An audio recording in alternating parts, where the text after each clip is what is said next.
Hey folks, Brian here. Today's video is going to be about DM screens. Now, specifically, I want to talk about what is behind my DM screen. This has been a question that I've gotten many times in the past, and every time I've answered it, it's a little different, and I'll explain why.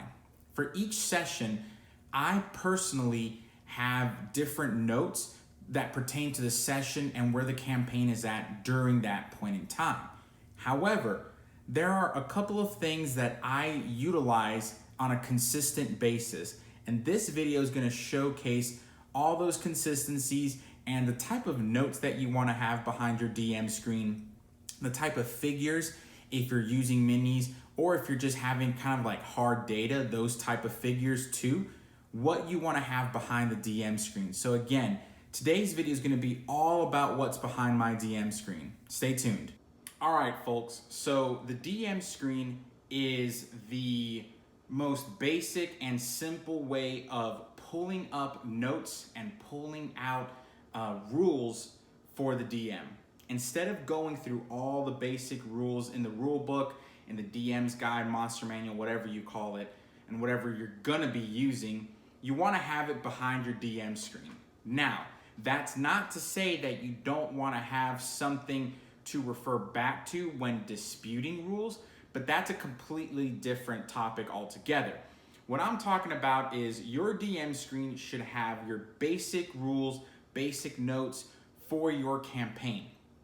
For example, if one of the basic rules that you have in your campaign is flanking, that two opponents can flank your player or vice versa, depending on the feet per square or feet per grid, that is something you want to keep behind your DM screen so that you have a quick reference point.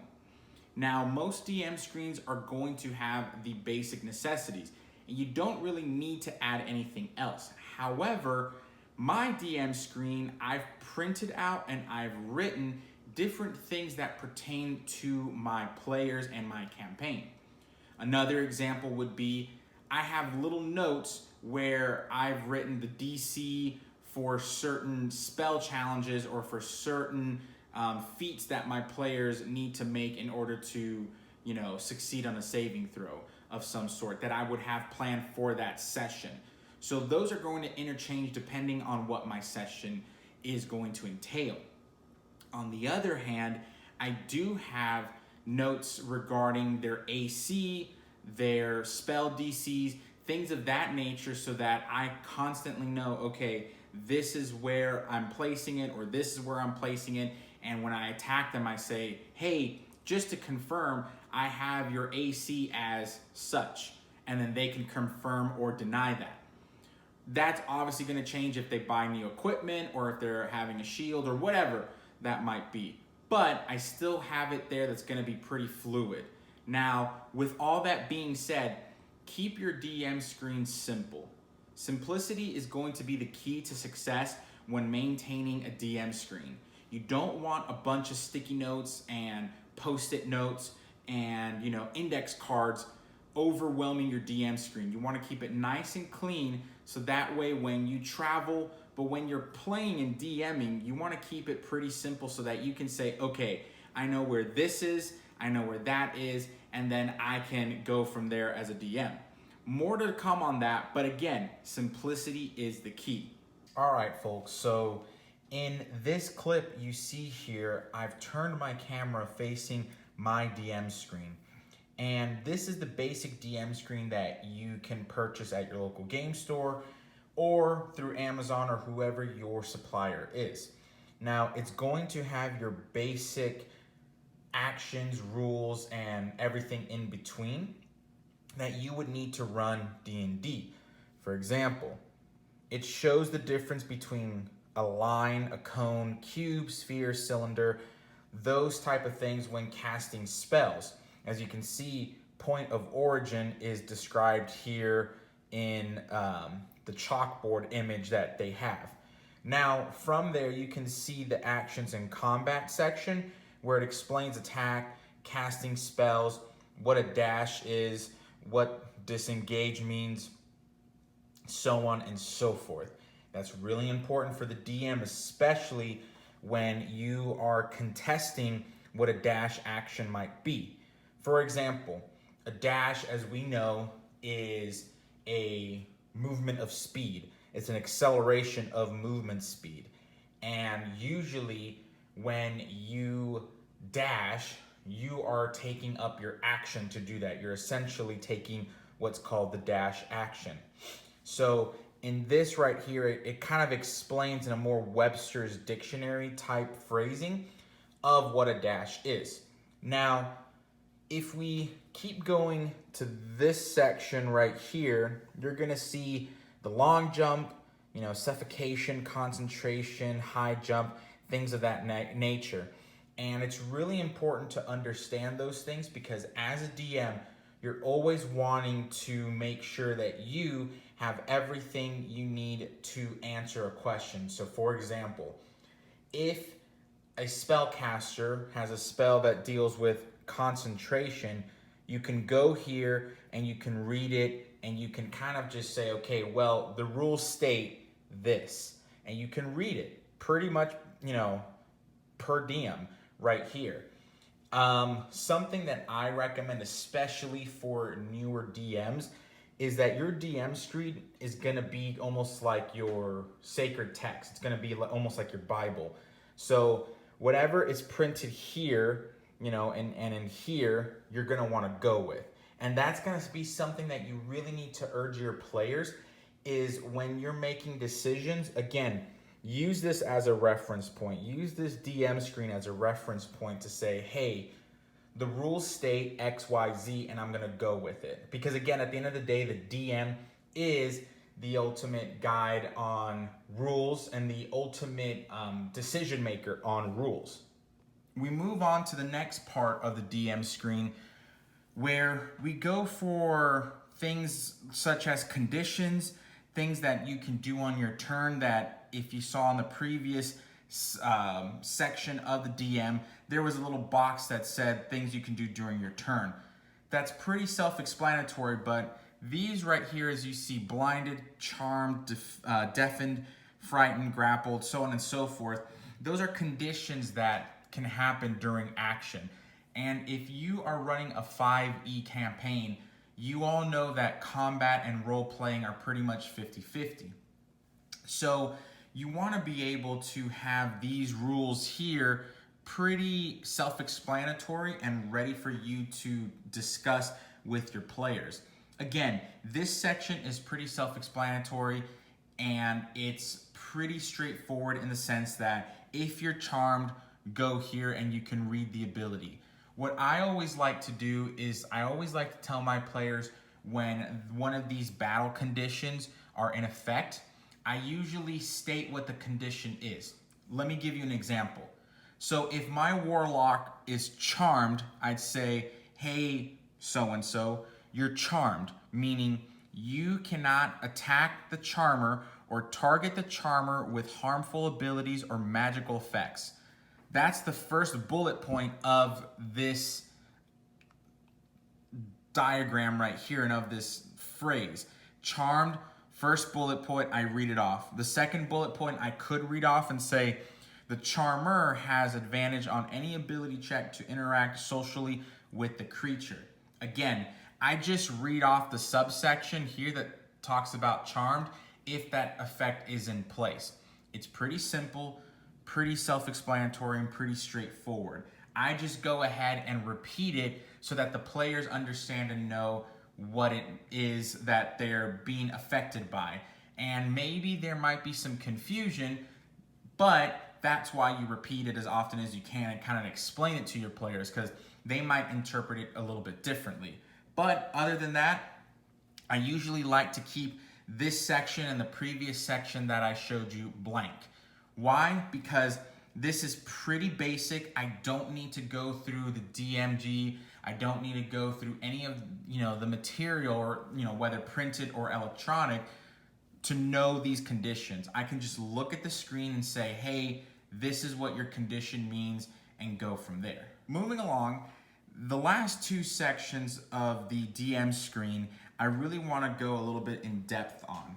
So It continues with the conditions, or the battle conditions as it may be known, regarding prone, restrained, so on and so forth.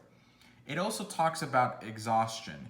And exhaustion, if I move this up just a little bit, obviously it's something where if you avoid taking a long rest, you will suffer a level or a point or whatever you want to call it of exhaustion. And it labels the effects right here. Now, that's obviously really great if your players are going to understand and take the precaution of, I'm not taking a short rest or a long rest, whatever, I need to recover from battle, so on and so forth, and I'm going to do this action.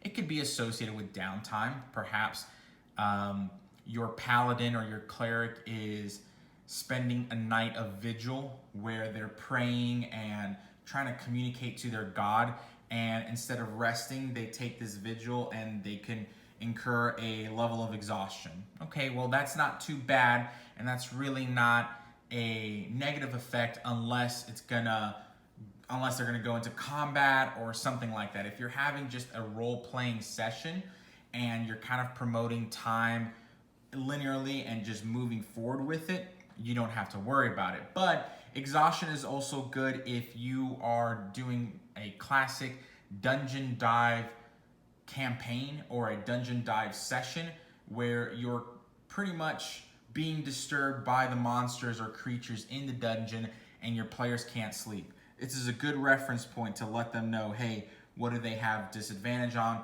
What are the negative consequences to that exhaustion?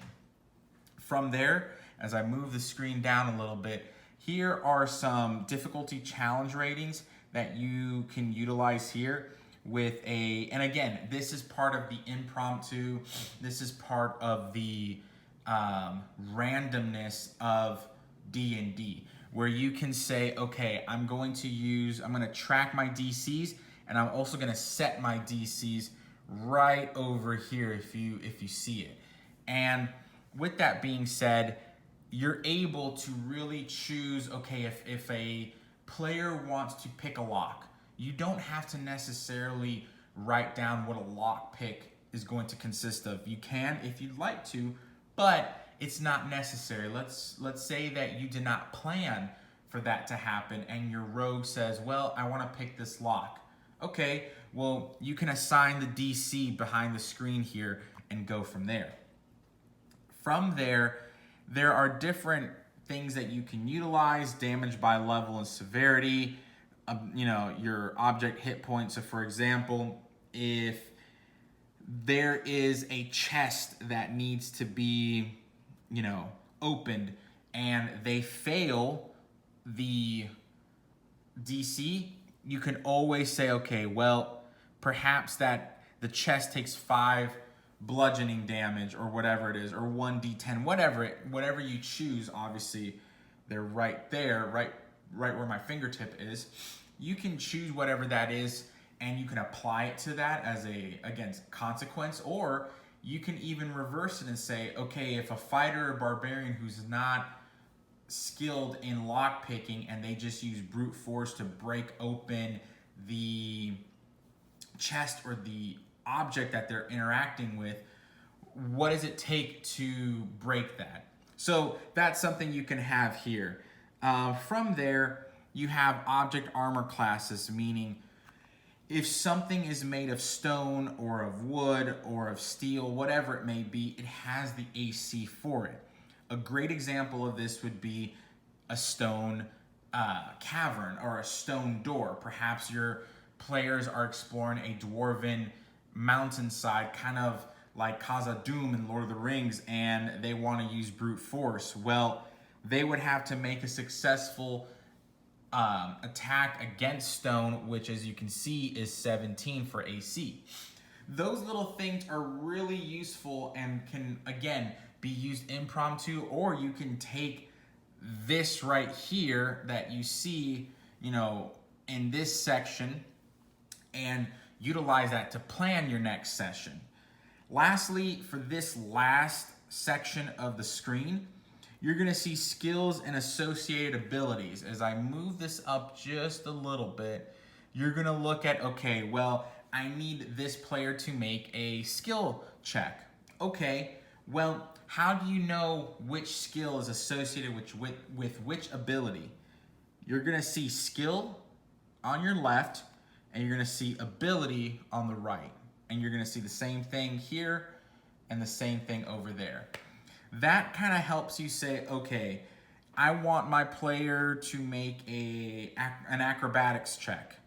Okay, that means it's gonna be dexterity based. This is perfect so that when you say, hey, I want you to roll an acrobatics check, but your player doesn't know what you're talking about, you can say it's from your dexterity ability. That's something that's really, really positive and really convenient for the DM, especially when explaining to newer players. All right, so this last section of the DM screen is regarding traveling, services, so on and so forth. It's kind of the miscellaneous section of the DM screen. Now, this part of the DM screen I like because I'm able to calculate travel time, and if my players are inquiring about, well, how fast can we get to this town or that city, I can clearly tell them, well, this is the pace, this is the speed, this is the distance, so on and so forth, and calculate it from there. It really helps the players choose where they want to go in that regard. Now, regarding traveling and other services, it really talks about how much things cost, right? So whether it's time, whether it's coin, it talks about cost. So you'll see here for different services what the pay is and what those services are. And if I can move to this section, food, drink, and lodging, it does show ale, a banquet, bread, all the different things that you can find in an inn, and you'd have it right there. This is really important because you want to just keep the cost at minimum for any type of inn services. For example, if your players are at an inn, it's not gonna cost a gold just for a meal or an ale. As you can see here, a mug of ale is 4 copper, according to the DM screen that Wizards of the Coast produces. Obviously, you can increase that number and that price however you'd like. But in this case, it's just easier to go with something that's already printed, so that way there's centralization and standardization. Your players can go to any inn and they can say, I want to grab an ale, and as you can see, that ale for a mug is 4 copper. Things like this, in this section especially, really create standardization. You'll see at the bottom here, as I raise this up a little bit, the different heights of creatures. So you have, a tiny creature, a small creature, all the way up to a gargantuan creature, and really the scale right here of that size. It's pretty awesome because if you use miniatures, they usually talk about it or they describe it in the miniature, but you can at least say, okay, a gargantuan creature compared to a medium creature, there's a huge difference there. And that's what you should kind of base that scale off of, especially when you are using a role-playing scene to describe a certain monster. That is a great instance of using this scale chart. But either way, there are different areas of the DM, of this screen, of this section of the screen that you can utilize. Again, encounter distance, things that you are always able to utilize in different sessions depending, again, on that session of that day. It goes into, like I said, encounter distance with terrain and the distance that you would utilize. You would also go into cover, so what half cover is, what 3/4 cover is, and what total cover is. Different light sources as well. Those are things that, again, if you are using, and as I move this down a little bit, I can kind of clearly show this section. As you're using cover, light, those things that we take for granted sometimes in D&D, this is an amazing section. Again, a great example is that if your party is dungeon diving and they light a lamp. Okay, well, we know that that lamp is gonna last for 6 hours. And however you're gonna count time and keep track of time in game, you can always say, well, the lamp lasted 6 hours and they have to go from there, so on and so forth. Again, it's going to be dependent upon you as the DM, but this is a great source guide that you can use that's already built into the screen. Now, with all that being said, I'm going to show you some print-offs that I utilize consistently alongside with the DM screen. Alrighty, so these are some of the print-offs that I utilize for my DM screen. The link is going to be in the doobly-doo, as they say, and you can have access to that whenever you'd like. Now, as a disclaimer, this print off is not of my creation. It's something I found years ago, and I printed it out in PDF form and was able to utilize it ever since. It is a great print off. My hat's off to the original creator of this print off. It's really amazing, and it's really saved me time in regarding certain rules and regulations of the game. And you'll see as I explain.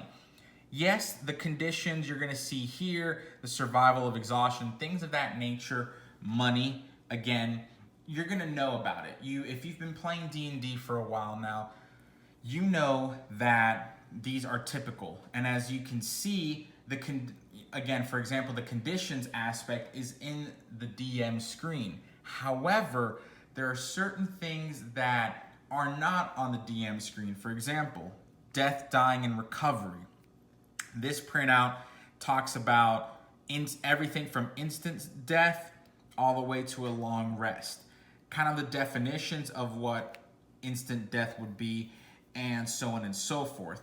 So for example, when it talks about instant death, if damage remaining after 0 HP is greater than or equal to the max HP, the character dies. That is the description on this first term right here. That's really important if you are playing in a game where, let's say, an ancient red dragon destroys one of the players and it pretty much reaches to that max HP for that player.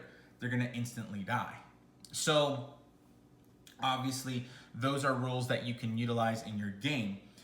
Moving along from there, we've spoken about the conditions, but food and water, as you see here in the subsection down below. Okay, 1 pound of food per day, half that counts as half a day of starvation. So different things like food and water depletion in your game if you really want to utilize that. As I stated, the next section here is conditions, but I want to move on to money. Money and exchange rates. If you are someone like myself that is just a little bit more difficult to remember the exchange rates, it's great to have it written down here. It talks about lifestyle expenses, Again, the services that we spoke about, food and drink. But this section alone, this money, exchange rate, and lifestyle expense is great. You get to know, okay, where are my players living at? Okay, if they're living at a comfortable lifestyle, then that means that they can afford X, Y, Z, and maybe I shouldn't charge them this and the other. But again, it's up to you as the DM. Now the exchange rate here is perfect. It shows what the exchange rate is for copper, silver, electrum, gold, platinum, all that good stuff. So you can just kind of see it here and say, okay, if your players happen to get some platinum and they want to exchange it for gold, you know what you have to do. You can just go to this section and convert it there. This next handout is pretty cool. It talks about everything from vision, travel, and combat. So the vision section is really awesome. It talks about everything from source, so mundane light, candlelight, lamplight, so on and so forth. But it goes into a little bit more detail than the DM screen has to offer. It talks about different lanterns, whether bullseye or hooded, different torches, magical light, and that type of light source vision duration, and kind of what magical light may infer upon. So what does it really show? From there, it talks about cover and concealment. It goes to total cover in the DEM screen, but it doesn't really talk about concealment. It refers to the player's handbook, page 183, and then being obscured lightly or heavily. From there, it continues to vision abilities, blind sight, dark vision, true sight, and that is again referenced in the player's handbook on page 183, but it does talk about it with a brief description. If I move this up, has a brief description right there. From there, we talked about travel and whatnot, but it goes again into more detail with difficult terrain, mounts, climbing, swimming, crawling, jumping, and everything in between. It has a great description right here where you can go and you can utilize it and kind of say, okay, well, if your players want to climb something, well, what are they going to try to climb? And do they have the gear necessary? Are they weighed down by plate mail or things of that nature? That's stuff that you can decide as a DM. But again, it's right there for you to help you out. Now, tracking, if you have any rangers, or if you have just players who are interested in tracking, right here, you have a whole section or subsection regarding tracking, and that tracking has a DC that you can utilize if they are trying to attempt a nature check, and what they need to really have a successful save on. From there, we go into combat, which again, moving within combat, talks about it right here. Your interaction with items, so whether you draw or sheath your weapon, or even opening a chest, things of that nature, how that interacts. From there, talks about your combat actions and what you can do within your combat actions. So obviously, as it says, 1 per round, your different bonus actions, and then at the bottom here, your reaction.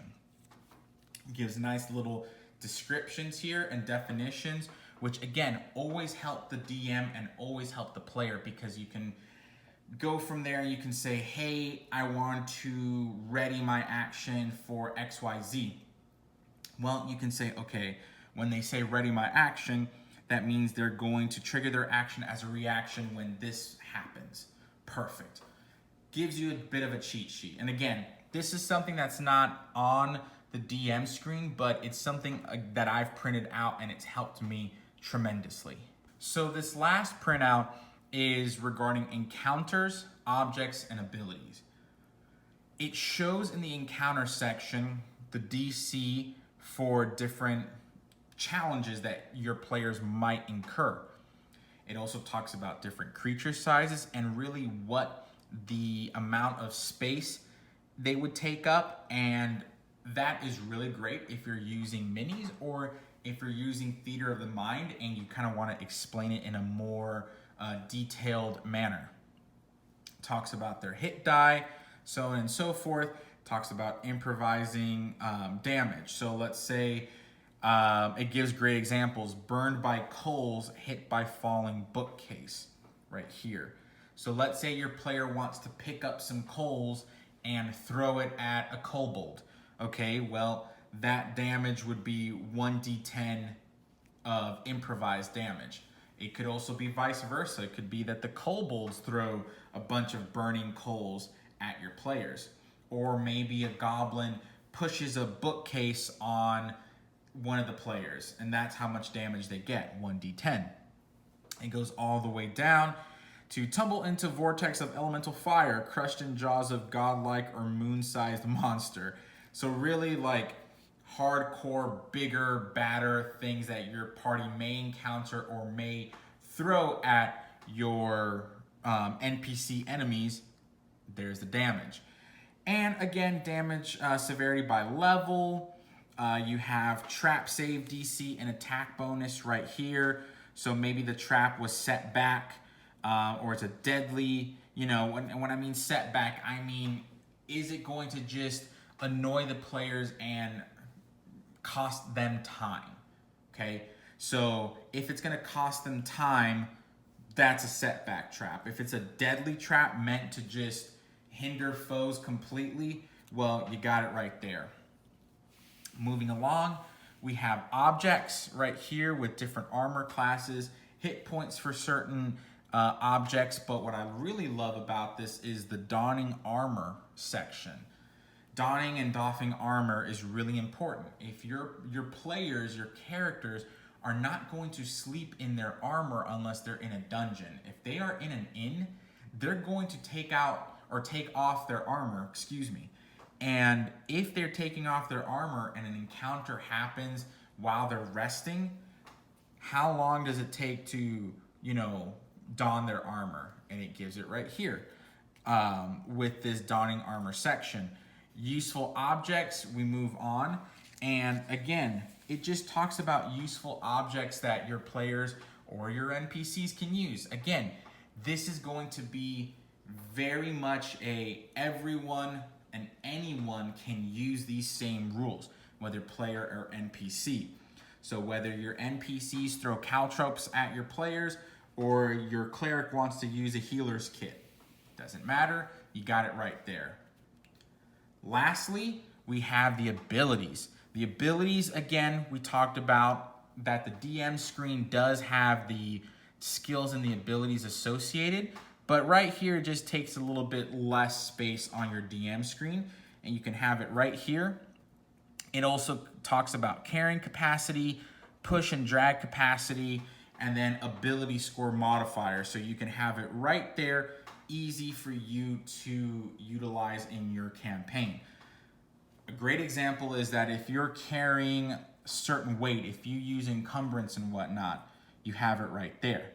If you're gonna push something, talks about it right here. And it talks about the description, what you would need to push, drag, or lift something. So this, again, very handy. It is printable, it's easy to access. The link is in the doobly-doo below. All right, folks, well, that's the video. I really appreciate you all watching the video and interacting with me on social media. Like I said, this video was really a high-level view on the DM screen, and specifically my DM screen, kind of talking about how I use it, what are the third-party handouts that I utilize. Now, with that being said, I do want to let you know I did talk about how I use Post-it notes and whatnot, and I did not show that. And you might ask, well, why didn't I show that? The biggest reason is because, one, Post-it notes for me are going to be dependent upon the session and the scenario that I'm going to go into. Second, the biggest thing that I like to utilize, though, really for my campaign is D&D Beyond. In no way, shape, or form is this a sponsored or endorsed video for or by D&D Beyond. It's just something I personally like to utilize in my campaign, and what I'll do is that I'll have my computer behind the DM screen with their information pulled up. If I can't pull it up and if I can't utilize that, that's when I do have Post-it notes. But again, that's pretty much if I know we're going into combat, or if I know, hey, this is what's going to happen. Now, I usually keep them in a little, kind of like a little envelope, kind of like a standard, about this, these dimensions, with all my Post-it notes of ACs, of different DCs that I have for specific little things, so on and so forth. I label it, DM Post-it notes, something really simple. You can do that. I'll probably post a picture or post something about it in the near future when my next session is going to occur. But again, this is all going to be dependent upon you. If this can be like my final message, my thesis, so to speak, is the DM screen is anything and everything that you, the DM, or a player who's going to be DMing, is going to need to have quickly available to you. So with that being said, again, I appreciate everything. I appreciate the support. And until then, keep gaming.